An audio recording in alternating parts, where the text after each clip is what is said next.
Hi everyone, it's Amanda and Paige from Quilting Legacies, and today we are going to be making this gorgeous bow from Lindsy Grace Designs, and we've customized it a little bit just because if you're like us, we love to embroider on anything and everything we can. So we've customized ours just a little bit with embroidery, but we're going to show you the steps to construct your own bow at home. And we have our fabric ready, we have some batting ready and foam. And I also have my embroidery hoop ready to go. I'm going to need to grab some tearaway stabilizer before I start embroidering. Paige, what other supplies do people need to collect before they start the construction? Yeah, so we use zip ties for putting our bow together, which you would not know from looking at it. There's also a little bit of Velcro. I used 3/4 inch Velcro. Whatever you have at home, just use that. I used a little bit of the quilt basting spray. We used the Otif 707. And then general sewing stuff, like for the embroidery, we chose some colors that coordinated with the bow. You'll need a rotary cutter, some thread snips, a seam ripper, most likely. If you don't need a seam ripper, I'm really proud of you. Yeah. And that's pretty much it. Yes, and your pattern from Lindsay Grace Designs for the big quilted bow. Love this one. I haven't tried the jelly roll bow yet. It's on my list, definitely. Next up. Well, join us as we create this beautiful bow and show you the steps, and we'd love to have you join us. Hi everyone, Amanda from Quilting Legacies, and today we are making Lindsay Grace's big giant quilted bow. And in this pattern, she gives us two options for either a patchwork bow that is patchwork on the top and the bottom, or she gives us an option to do patchwork on the top and whole cloth on the bottom. And if you're like me and you like to embroider, your mind is probably always thinking, can I hoop that? Can I embroider on that? So we're going to show you the small modification that we made to this pattern so that we can embroider and personalize our giant bow. So join me as I get started on the embroidery. Okay, I'm at my machine and I have my embroidery hoop ready. For this project, I'm using my largest hoop available, which for me is 360 by 260 millimeters. And I have it hooped with a tearaway stabilizer. And I have my fabric laid out on top. And the first step is I'm going to baste around the design, which I have ready on my machine. So I'm going to let that run. When you're basting, you want to try to run the machine at a slower speed. And you're going to see I'm going to smooth the fabric out as we go just to make sure that we don't get any bubbles or bumps caught in the basting. So I will let this run.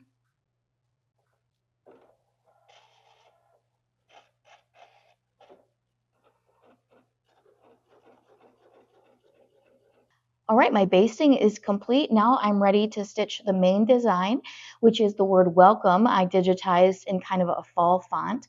I have 4 color changes to work through. So when I'm done stitching, I'm going to come back and show you the final result. Okay, so now I am done embroidering. I embroidered my same design on 2 different panels because I want one on each side of the bow tail. And now Paige is going to show us how to construct and how to trim these up so we can finish our bow. Okie dokie. So now we're ready to make our bow. For the construction method in the pattern, we're following the hybrid method where we're doing partially whole cloth and partially patchwork. I have my 4-inch squares laid out in a manner that suits me. I wanted to just make sure I don't have the same 2 prints right next to each other, like that would be really obvious to me. So I placed things so that the different fabrics are touching. I went with 7 different prints and it gives it a nice variety. And we're just going to start stacking to get ready for chain piecing. The way I do that is I start the top left corner and I go down the row to the right all the way to the end, and I'll end up with 3 stacks of fabric in the order that I have laid out. So starting with row 1, picking them up and stacking them.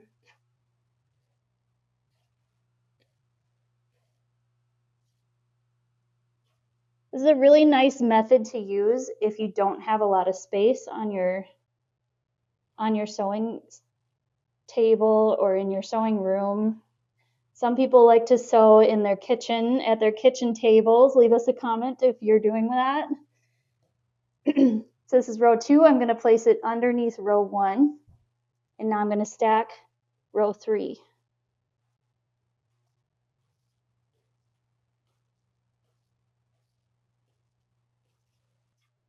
Okay, so now that I have everything stacked in the order that I had it laid out, I know this is row 1, row 2, and row 3. When I'm doing web piecing, I like to place the top block to the left of my stack. This is just how I stay organized. Everybody does this differently. But I'll take the second block from each row and place it right sides together with the first block of each row.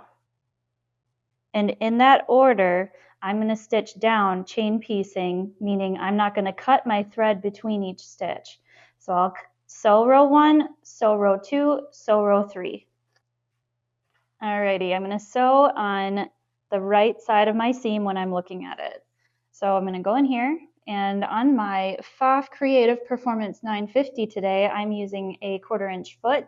It's going to help me keep a nice 1/4 inch going down. If I didn't have that foot, I can look at my machine for my indications of where my 1/4 inch is. And if that's hard for you to see, get a piece of painter's tape and mark out that 1/4 inch so that you can see it and keep consistent. And here we go.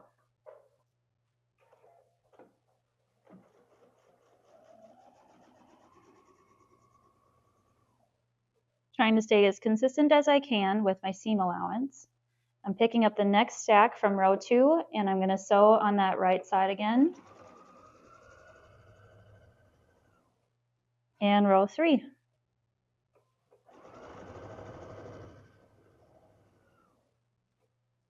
When I get to the end, I can cut, but notice how I didn't use my cut feature until the end. And the reason why is so that my fabric blocks stay together, and they're going to stay in the order that I have them, obviously. So now I can lay this out next to my blocks again, open them up just like a book,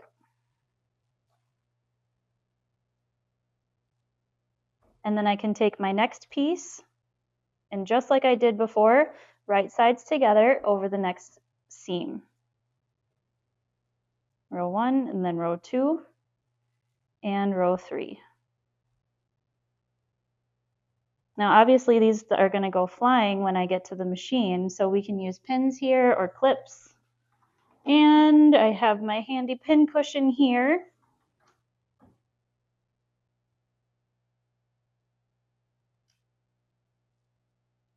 Just one pin. You don't have to go crazy clipping everywhere and pinning everywhere. If you want to, I'm not going to stop you. You can do that. And again, 1/4 inch seams going straight down. Notice how those rows stay together because we didn't cut them between the last stitching. Removing my pins as I get to them because I don't want to break a needle. And just feeding that next row through as I go.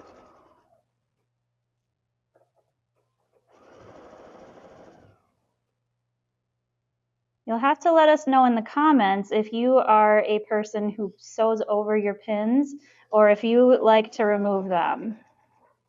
I have heard mixed reviews about this. And I'm at the end so I can cut. So again, this is kind of how I had it set up. I'm going to lay it out flat, open like a book, and stitch the next row down.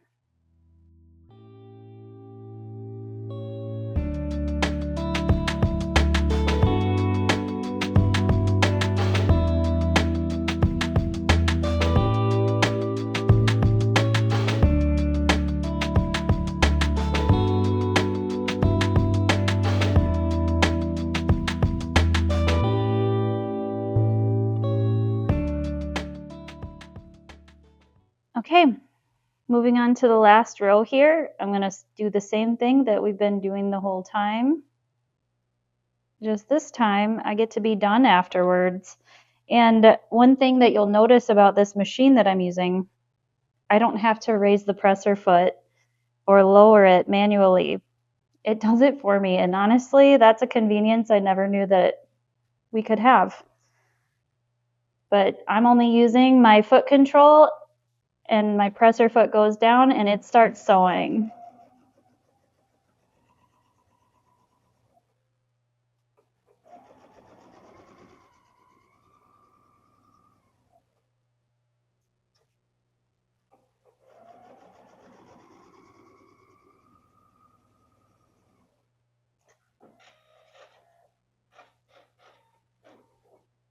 Ta-da! So the next step, since we have everything together right in the rows where it needs to be, the beauty of this is after we've pressed this at the iron, and when we press it, we need to make sure that the first row is going to the left, the second row is going to the right, the next row is going to the left. Here's what I mean. When you're looking at the wrong side, your seams are going to nest, so they need to be pressed in opposite directions. I'll take this to ironing board, I'll press it, and then I'll show you how easy it is to sew our rows together, and our patchwork panel is done. I just came off the iron and my seams are pressed going in opposite directions, and look at how cute this is already. Like, I already have a visual of what my whole piece looks like.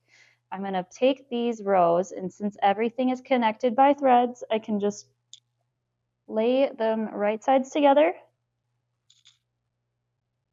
and we'll go to the machine again. And the only thing that I like to make sure of is that every row nests just right.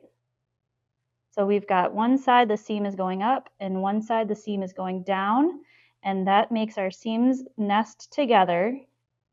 That's what that looks like. And I'm going to stick with my 1/4 inch seam all the way down for both seams.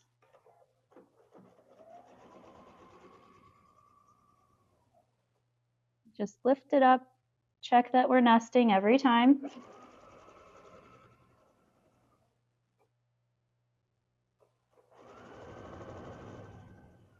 There are going to be times when you're nesting your seams that it doesn't line up. And the reason that happens is from either inconsistencies in the cutting or inconsistencies with your seam allowance. Like, for instance, right now, oh no, I'm nesting pretty good yet. Fingers crossed it carries on. Being precise with your seam allowance and your cutting is going to help you in this situation if you want your corners to match up perfectly. This is a patchwork bow. It does not need to be perfect. So if you have a little bit of discrepancy, like I'm starting to get a little bit right now. So what I'm doing is I'm forcing those seams to nest, and it's going to create a little bit of slack in one of my pieces. And I just make sure that my raw edges are still lined up, and they are. And then I just keep sewing through, and I'm holding my finger down where that nests and letting the machine take it. And we're back in business.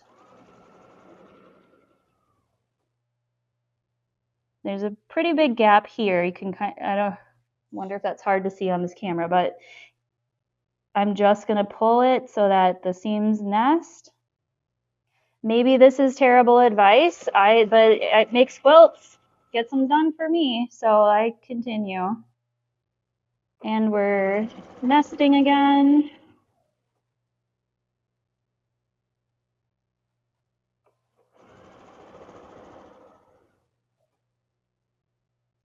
Coming down to that last one.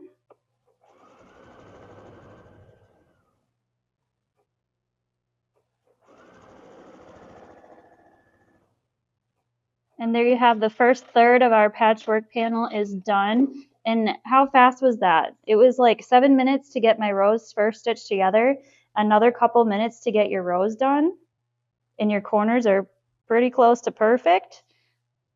I'm sold on this method. So I'm going to stitch the last seam up, and then we'll be able to start quilting. So the next step to get ready for quilting is to finish preparing our embroidered panels. Here's the beautiful panel that Amanda created yesterday. we're going to remove the basting stitches around, which I've already done on here. And I've also trimmed off the selvage from the top. And I'll do that on this one so you can see what I'm talking about. And then we'll stitch it on the machine and we'll be ready to quilt. So when I'm removing stitches, I use a seam ripper. And you can remove from the front or the back, whatever's easier for you. They're basting stitches, so it shouldn't be hard. You just go in and seam rip as much as you need to and pull out the threads. You're going to make a nice little pile of threads next to yourself to put in the garbage, or, you know, collect a pile, whatever you do at home.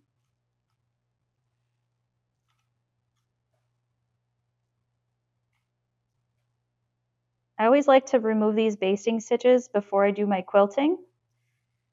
I think that it would be a lot harder to remove it if I did it before my, or if I did it after my quilting.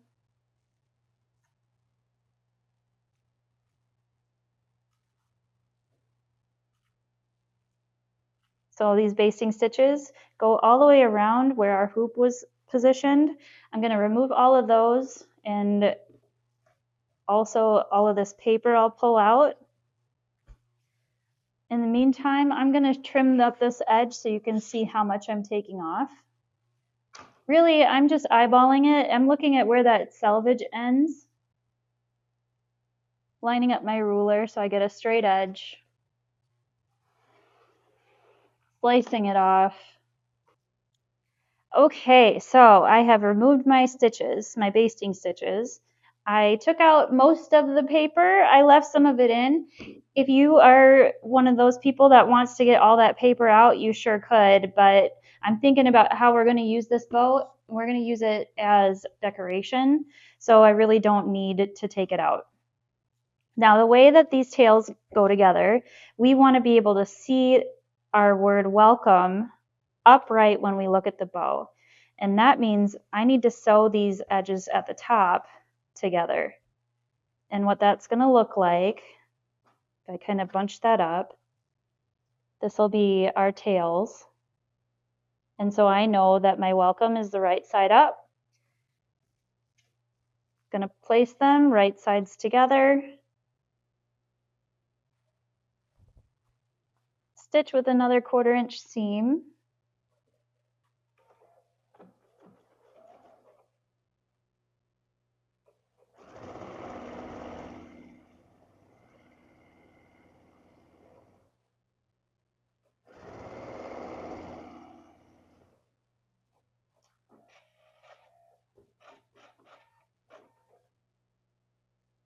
The last thing I need to do is press my seam on my tails, and then I'll show you how we baste our panels together.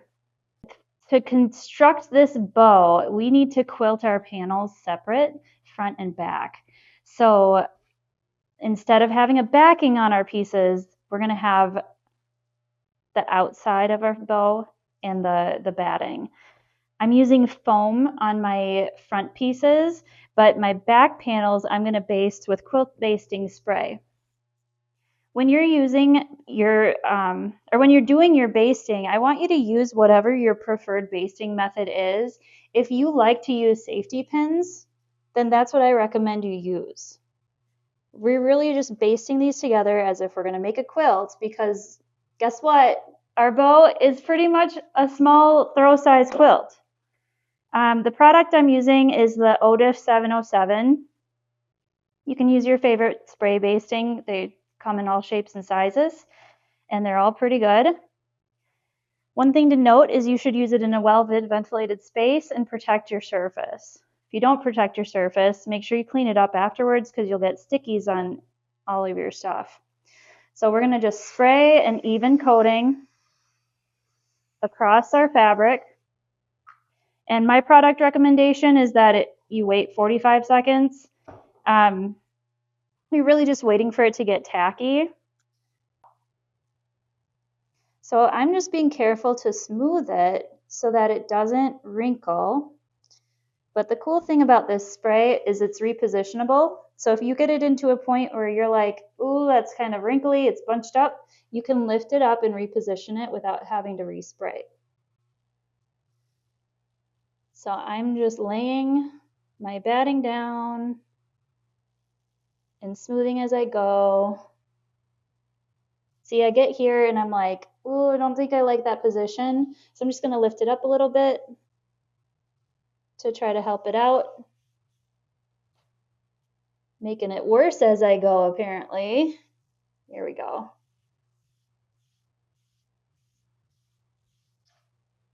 Now I'm going to scooch it down and we're going to do the other half. Same way, I'm going to pull back to about where we stopped spraying before. And the reason that we want to do it this way, see, there's a method to this madness. We want to be able to, we want to be able to smooth out our wrinkles from the center. So if I was to start spraying at one end, I could just like get really far off. I could get lots of bubbles and wrinkles. If I start in the middle, I smooth all of that out towards the edges. So just a light misting across.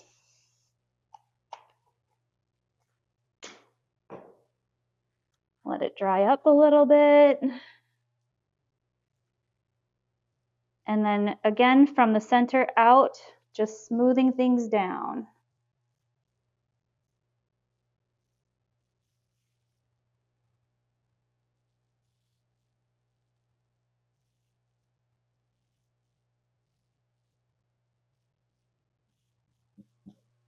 And I'm happy with that. I'm not looking for perfection right now. I'm attaching batting that I'm going to quilt down. I'm going to flip this over, make sure I don't have any obvious puckers or folds where I don't want them. Looks great to me, so I'm just going to mark it out for quilting already. And I just want to do a simple straight line quilting. I'm going to do maybe a serpentine stitch would be really fun. You could do straight line quilting with a longer stitch length. I'd say like a 3.5 looks pretty cool. And one thing you'll notice about me is I don't look for perfection. So what you could do is line up your panel on your mat, find the center, do a straight line down the center. But you know what? This quilting is barely going to be seen. It's on the back side of the bow. I guess if you're going to put it on a window, you would see it. But you see me marking with reckless abandon onto my fabric with this blue pen. Don't panic. This is a friction pen or a friction pin, however you want to say that. It's one of the erasable pens. You just hit it with an iron and your lines will disappear. These are great for marking out your quilt designs. Let's see, I think maybe I want my quilting to be 2 inches apart, we'll start with. So now that I've marked out my first line, I can use my clear ruler to see where that line is and do another line 2 inches from there.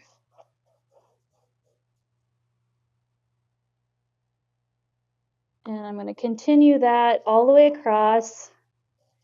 If you are lucky enough to have a machine that does projection, that's a great way to line up these grid marks without having to use a pen or a tracing tool. There's plenty of stencils that you can use to make quilting designs. Basically what I'm saying is this is your bow. Quilt it how you like it. I'm going to continue marking that out, but before I do that, I want to show you for my other pieces. I did not use the basting spray for these. I used fusible foam. So I've ironed my top panels. I've ironed my top panels to the foam. And so you can see I didn't need to use the basting spray. It's all stuck together, which is really nice. When I do this quilting, I'm going to do my favorite method of quilting for patchwork, which is to do roughly a 1/4 inch seam on either side of every seam. So I'm going to go up and down either seam and up and down this way. Takes a little bit of time, but one, I don't have to mark that out, and two, it's so cute and easy. When I get to my tails, I'm going to follow the same method that I'm using for the backing, just 2-inch straight lines going down.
All right, so now all of that quilting is done, and it took me about an hour to quilt all of these sections, but I'm happy with the results. Use your pattern to cut your ribbon tails before you put them right sides together. She gives you the dimensions to make such a cute little detail of that V in the bottom. So once you've cut your V's, you can put them right sides together. I've just pinned them sporadically, and I'm going to stitch around. Now make sure, since we're gonna turn these right side out, we wanna make sure that we leave a gap to turn them right side out. If you forget and stitch it together, stitch it closed, you can use the seam ripper, it's okay. So I'm gonna get started. I'm gonna stitch a 1/4 inch seam, roughly, around the whole thing. And then we'll be able to turn it right side out once we're done. Just taking my stitch length back down to 2.5. I had it at 3.5 for my stitching, for my quilting, I mean. When you get to the corner, pivot. You'll see that was a really nice feature of this machine. Again, you don't have to raise the presser foot with your hands. And when you stop sewing, the needle stays down and your presser foot raises up. So when it's time to pivot, you just do it. Not a lot of thinking involved. And if I don't have to think a lot, that's a good thing for me.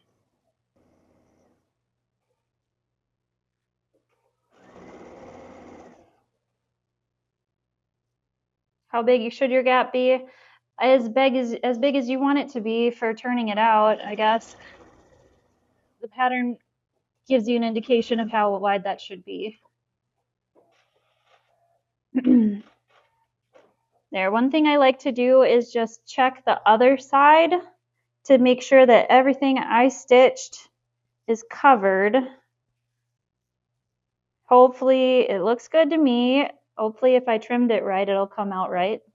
So I'm going to stitch the other two together, and I'll come back and show you how to turn it right side out.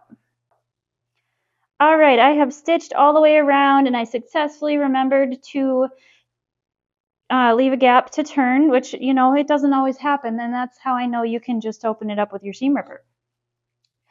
Anyways, I'm going to pull gently everything out. And if I find any sneaky seams that didn't get caught in the seam allowance, I can pull it right the wrong sides out again and fix it. Oh, I can already see how cute it's going to be with that embroidery.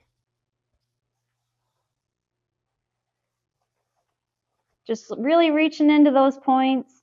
I did trim a straight line across my points just to help it lay a little flatter. If you have like a knitting needle with a blunt edge or a blunt tip, you could use that, or a chopstick, to kind of push those points out. I don't have one of those with me right now, but I do have my handy friction pen from earlier. So I'm going to use the end of it as a tool to just kind of push those points out. I'm just being gentle so I don't poke all the way through. And it's so cute.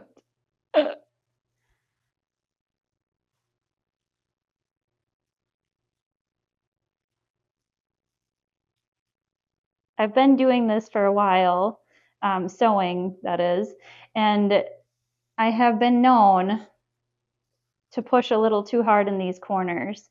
If that happens, all I do is push everything wrong side out again and re-sew a line. It's not the end of the world.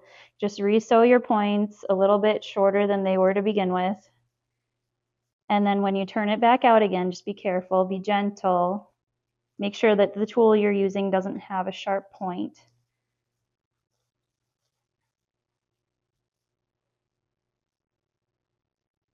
And know when enough is enough. Like, it does not need to be perfectly pointy.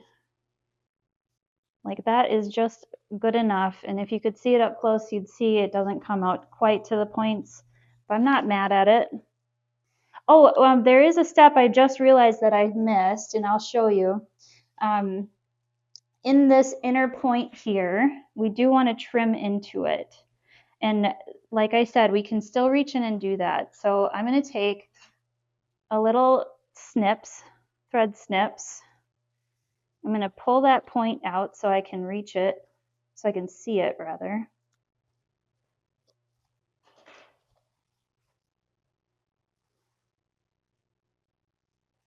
And wherever that V intersection is, I'm just going to take those snips and cut a straight line that doesn't go through our stitching line. And what's going to happen is that's going to allow the fabric to release. And now that I've done that, it lays so much nicer. And maybe we can get a close-up here and I can show you the difference between the inner corner that I didn't press or that I didn't clip in comparison to this one.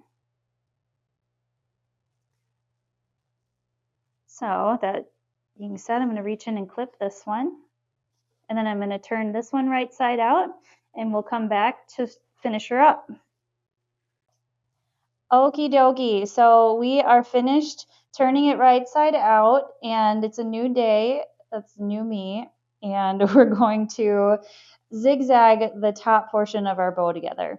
Oh, and also off camera, I took the time to top stitch on the edges. When you top stitch, make sure that you press it first and just between 1/4 and 1/8 of an inch from the edge. I don't like to get too close to the edge, but you need to keep in mind wherever your gap was that your seam allowance is covering that gap. You don't want your edge poking out. So now I'm going to take my top portion of my bow and these end pieces get sewn together. And the way I like to do that is to zigzag, catching one side then the other side. So you need to set up your zigzag so that it's wide enough to cover that. So I'm going to my machine. I'm going to select a simple zigzag stitch, one that has a center point in the middle of the stitch plate. And then I'm just going to butt these ends together so that my center where they join is in the center of the foot.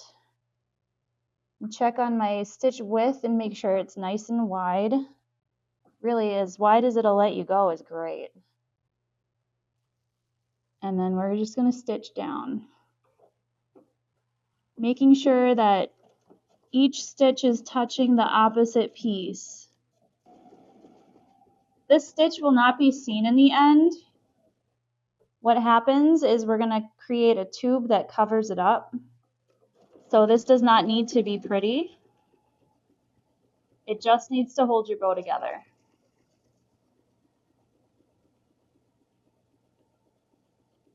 And it would be wise at the beginning and the end to do a reverse stitch. I forgot to do that at the beginning, so I'll show you what I do when I forget to do that. I'll just go back to the beginning. I need to raise my presser foot a little bit more, so I'll do that. And I just stitch over it again and make sure I get that reverse stitch for 3 or 4 or 5, however many stitches you want. Cut the thread, and then our tube is joined. I like to trim any loose threads as I go to stop them from piling up. If you want to, you can match your thread to your fabric a little better, but like I said, it's not going to be seen in the end, so it doesn't matter a whole awful lot. So the last little component we need is our tube, which is going to cinch our bow together, just, like that. And I have some options. Now, my favorite fabric from the ones that we've chosen is this orange that I've used on the back. I don't know, maybe since that's my favorite, that's what I should use for my tube.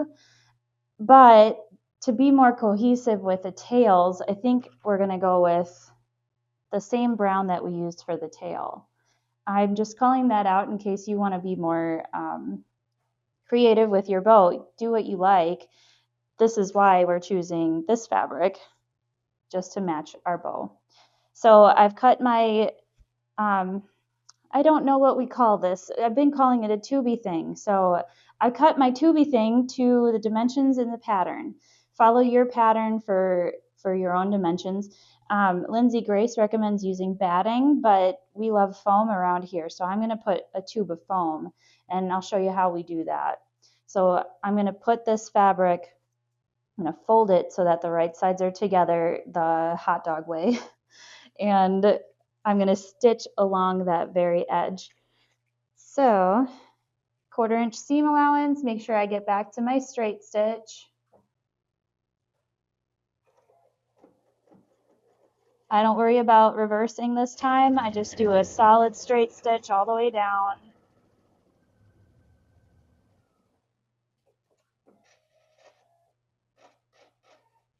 Now I have cut my foam to be roughly 1.5 inches wide, and that's what's going to keep it from folding in on itself, hopefully.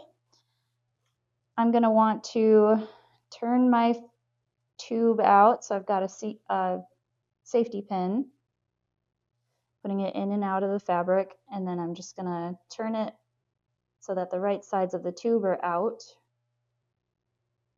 And no matter what I do, every time I do this, it's awkward. They make special tools that you can do this too, like the straws with the dowels that you can put through. Use your favorite method for turning your tube out. I wouldn't say this is my favorite method because I like the straw thing. But luckily this is a wide tube, so this works just fine.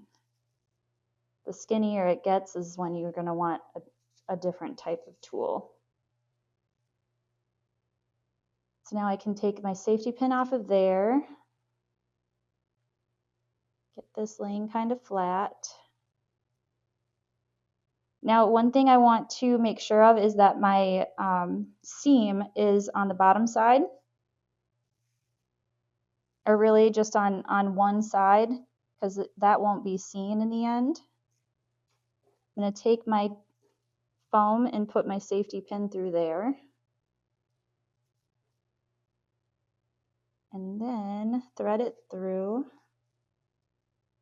the tube.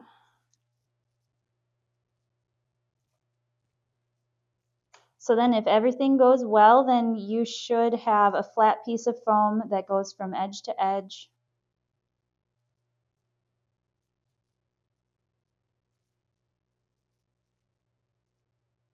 My foam is a little bit longer, and so I'll trim it so that it matches with the rotary cutter.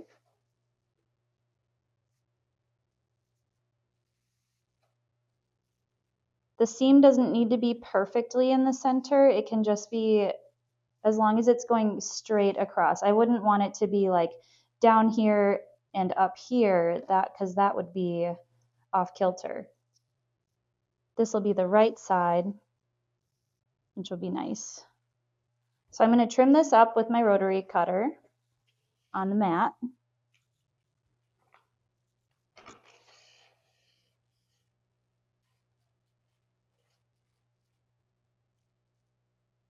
I'm going to trim it to be a little bit shorter than the tube. And now the last step is to get our Velcro on there. I'm using a sew-in Velcro. It does not have adhesive on one side. And to attach my Velcro, I like to use a zigzag stitch. I'm also going to use a zigzag stitch to finish off my edges. So I'm going back to my zigzag. I always do like to make it a little bit wider than the machine tells me, but every machine is different. So you might want to test your zigzag on a piece of scrap fabric to see what it's going to look like. And I'm just going to zigzag around the edge of that Velcro piece.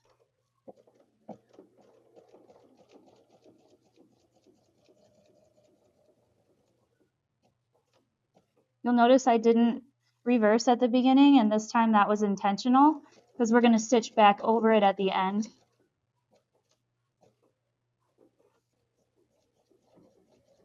Reversing now, and then I do like to pivot one more time. Pivot when your needle's on the right side if you're going around that way. And reverse stitch again, so that will be really secure. I'll cut it. And to put your second piece of Velcro on, you want to do it on the opposite side and the opposite end. So I've placed my Velcro here. I'm going to place my other piece of Velcro down here on the other side. And same method, just zigzag around it.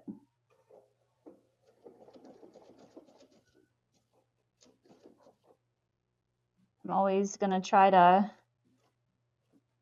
pivot when I'm on the left or on the right side, but I missed it that time, so we're going to go with it. Use the presser foot. Just try to get back on there. This is something that you're not going to see in the end.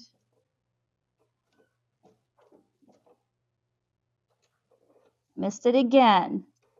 See how I'm just kind of pushing it back into place.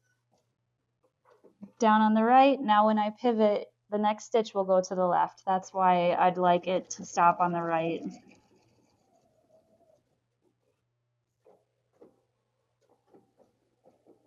I'm just trying to cover the edges so that they don't fray too much when we use it.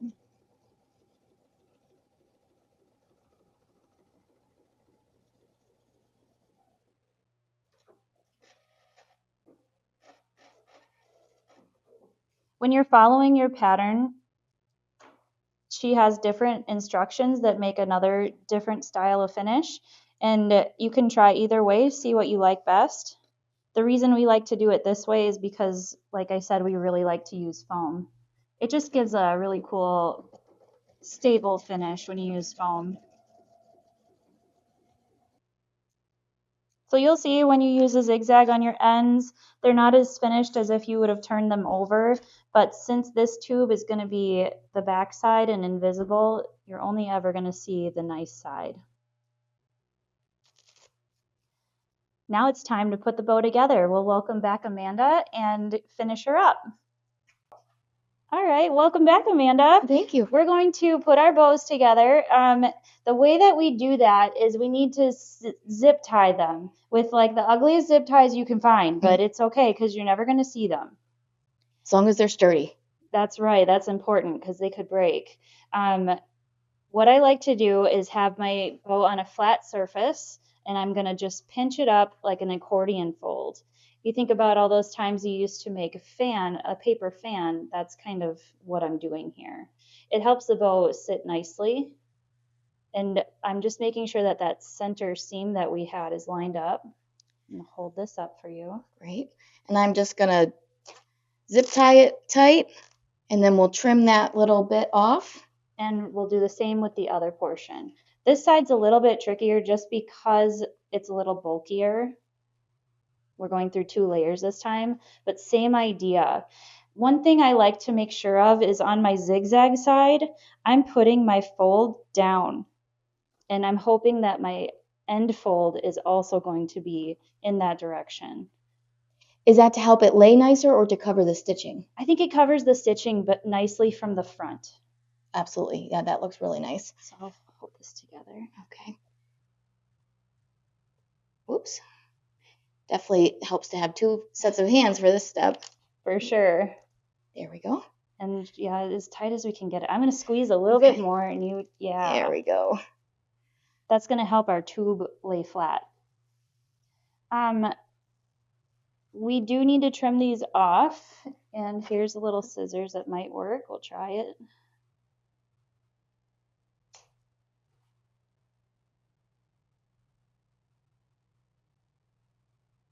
I love these bows because you can make them for every season. They're a great gift for a new homeowner.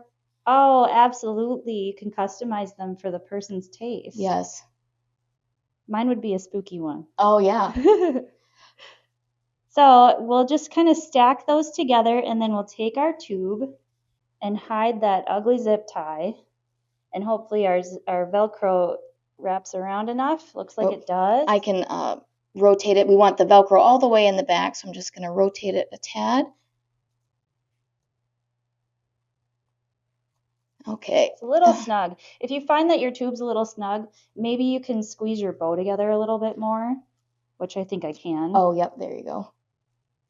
And then you just kind of position things how you want them. You can fluff it out a little bit.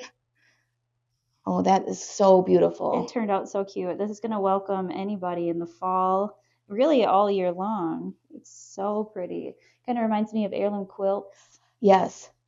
But yeah, that's our bow. We did it. Adorable.